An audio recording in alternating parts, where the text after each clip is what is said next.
Welcome to the Untold Tales audio anthologies. Written by Victoria Wieck and narrated by Melissa Del Toro Schaffner.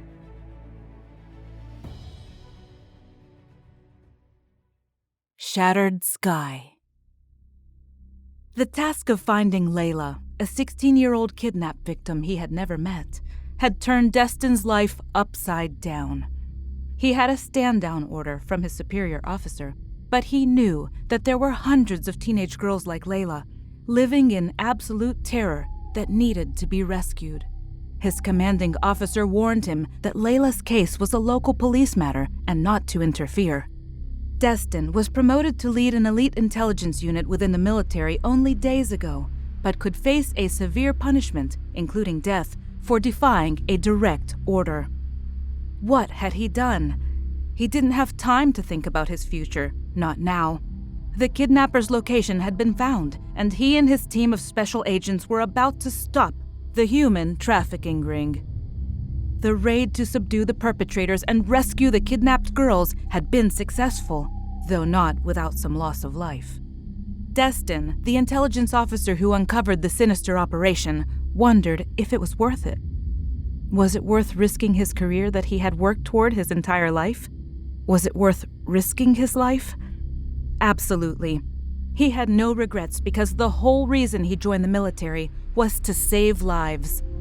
In his mind, he did what he was supposed to do: help those who couldn't help themselves.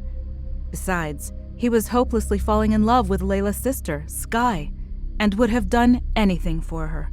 But his heart was heavy with regrets over those officers who lost their lives in the raid. He was overwhelmed with guilt over his closest friend, a fellow intelligence officer, Bryson, laying on the floor, covered with his own blood, waiting for an ambulance. Destin watched from a safe distance as the love of his life, Sky, stroked her sister's hair, unable to stop the tears wetting her pink cheeks. Sky couldn't help it. It was surreal. It felt so good to touch Layla's hair. Layla held on to Sky like a newborn still attached to her mother with an umbilical cord. Sky kept running her hand over her sister's face. She pulled Layla close, smelled her hair, then pushed her away for a moment to look into her warm brown eyes. She hugged her tightly, smoothing her hair again. Sky said, "I've lived for nothing but this moment ever since you disappeared. I kept thinking of that poem that I read at Dad's funeral. Even though you went missing, you were with me the whole time, you know? I felt you right here, inside my heart, calling out my name. All I had to do was follow it and trust your voice. Oh, Layla, I missed you so much." Layla sobbed. "Sky, I'm so sorry to put you and Mom through this. I sat locked up in that cage regretting day after day the last things I'd said to you.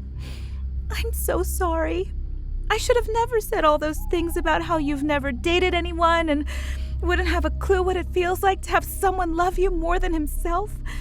Like how Belden... Oh, Sky, I kept asking God to let me live so that I can tell you how sorry I am. I couldn't believe how mean and nasty I got that morning. That was so stupid and selfish. When Dad died, I was angry at the world, and I took it out on the people I loved the most. You and Mom. I'm sorry." Sky's voice was soft.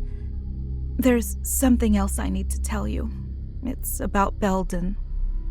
Layla put a hand on hers. "Shh, I know already. He was murdered. The men who did it used to taunt me with the details of how they'd beaten him to death to scare me."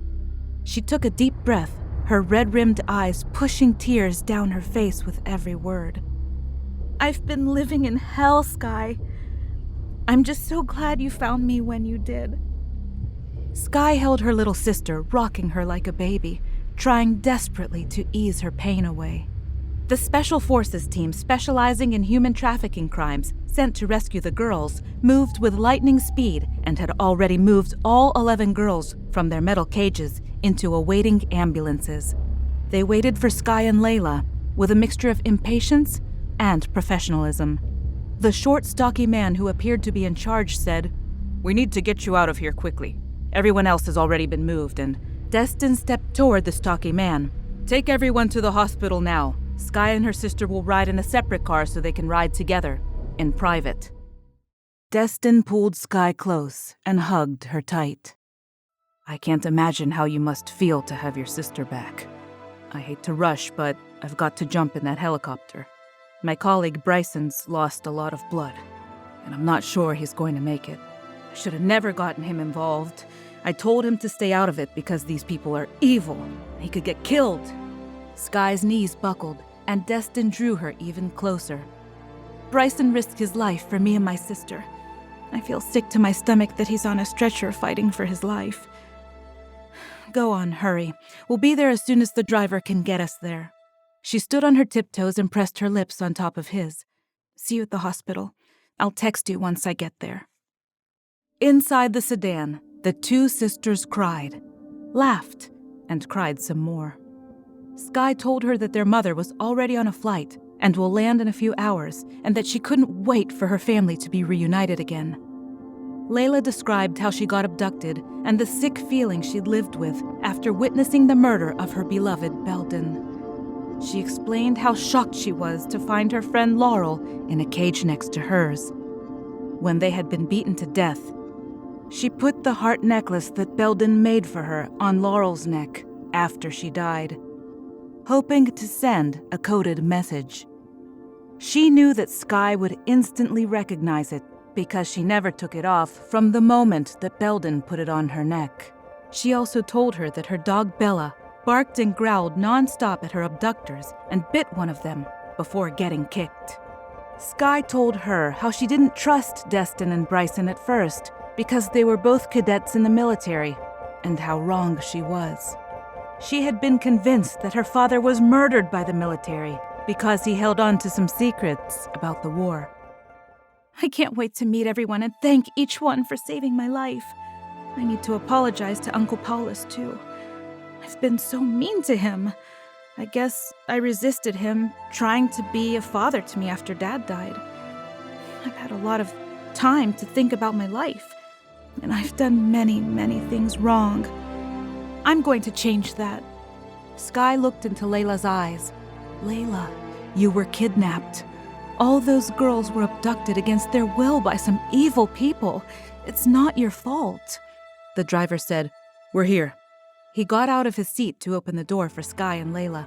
They thanked the driver and briskly walked toward the elevator. Sky pushed the 4th floor button. They went into room 401 as Destin's text instructed. Sky's heart dropped to her knees. Bryson had an oxygen mask on his face and an IV needle stuck in his arm. Sky asked, How's he doing? A lot better than I assumed. I'm not a doctor, and I have a habit of assuming the worst. Earlier, he woke up for a few minutes asking about you and your sister, and I told him that you guys were coming here to see him. He smiled and fell asleep again. Destin smiled. That's a good sign, right? Sky began crying again. She was overcome with an intense sense of guilt that she was sitting in comfort with her sister unharmed, while Bryson was lying there helpless, fighting for his life. She wiped her tears and moved closer to Bryson. Sky squeezed his hand. I'm so sorry for all that's happened to you, Bryson. I really am. She continued holding his hand and tried to say something, but the words wouldn't come. Bryson opened his eyes. Sky? Sky bent over and gently hugged him. Shh, don't try to say anything. It's okay. We're all here and worried sick about you. Destin said that your parents would be here soon, too. Bryson was persistent. He had something to say, and he kept rolling his eyes and fidgeting his body as much as he could. Sky, I think he needs to say something, Destin said. I know the kid well. He won't stop trying. Is it okay if I take his oxygen mask off for a minute? Sky nodded. Let me do it then. Sky slid Bryson's oxygen mask up slightly, so he was still getting oxygen through his nose while allowing him to talk. Get my phone, Bryson said. My phone. Recording. Listen. Destin. Listen. Destin ran toward the corner of the room to Bryson's belongings and retrieved the phone. He scrolled through his camera, video, and audio. He pushed the one titled DS Global. Sky's brain jolted like it had been hit by lightning. She recognized the unmistakable voice of Damian Slade. The cold, ruthless, cruel yet silky smooth cadence sent shivers down her arms. Her uncle had trusted him and had begged Damian to use his influence and power to help her find Layla. She couldn't believe what she was hearing. "I need all the girls we currently have available on a spreadsheet," Damian demanded. "We need to categorize them in a way that helps our clients understand their choices. Age, hair color, skin color, eye color, height, weight, and overall grade. M for marriage material, and don't forget to put a V next to the M if she's a virgin. We get a huge premium for that. Put an O for organ donor potential, E for high-class escort types, and P for prostitute material. Once they come into our custody, we owe it to ourselves to be efficient with all of them. Make sure that everyone's age shows 19 or over." "Yes, sir," a young male responded in a terrified voice. Damian sounded relaxed and happy. "I just got another request for an interview with an attractive anchorwoman. What's with these women? They all supposedly want to interview me for the global children's hunger relief charity that I founded, and why I'm so passionate about helping these needy children. I give them my signature smile, tell them how I feel so blessed, and that I want to give back. It all makes sense to them.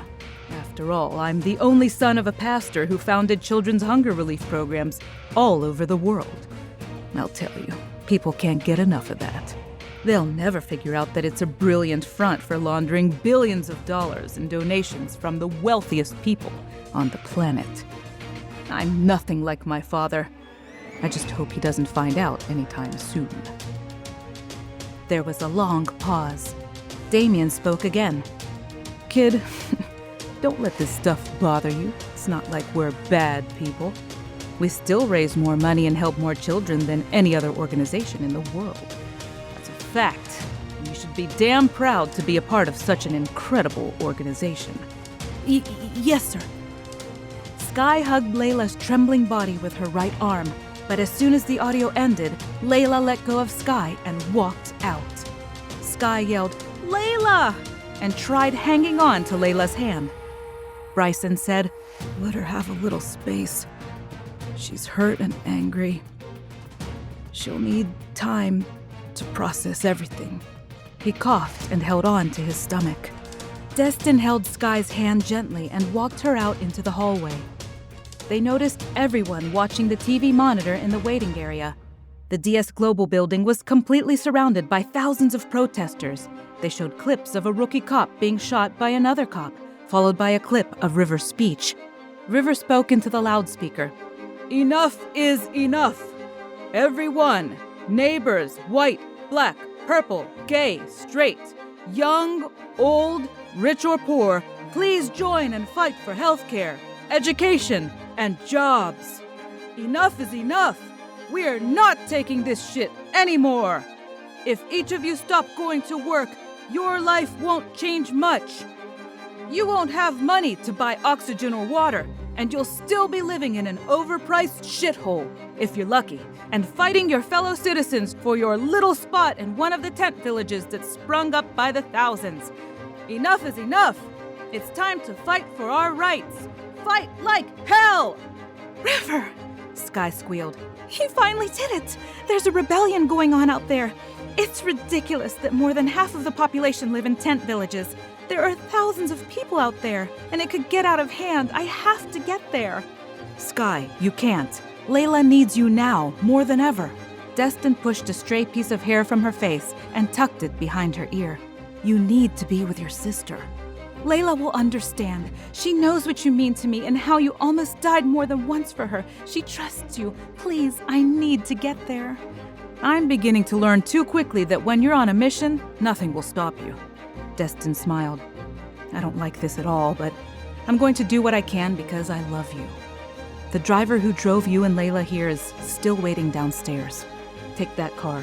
Sky gave him a peck on his mouth. "Thank you. I promise I'll stay alive. By the way, how do you know the driver's still here? Destin grinned. It's a long story. I'll tell you later. It's a new season, and we have some new authors and new storylines that will absolutely delight you. And as you know, we absolutely love our listeners, fans, and patrons. If you loved what you heard, consider joining us over on Patreon. That's where all the fun happens. Just visit www.patreon.com/Melissa Del Toro voiceover. If you'd like to read more of the stories in the Untold Tales series, not narrated here on our podcast, you can find Jeff's books on Amazon.com in paperback and Kindle format. The links for all of this information are conveniently listed in this episode's show notes. Thank you and have a wonderful day.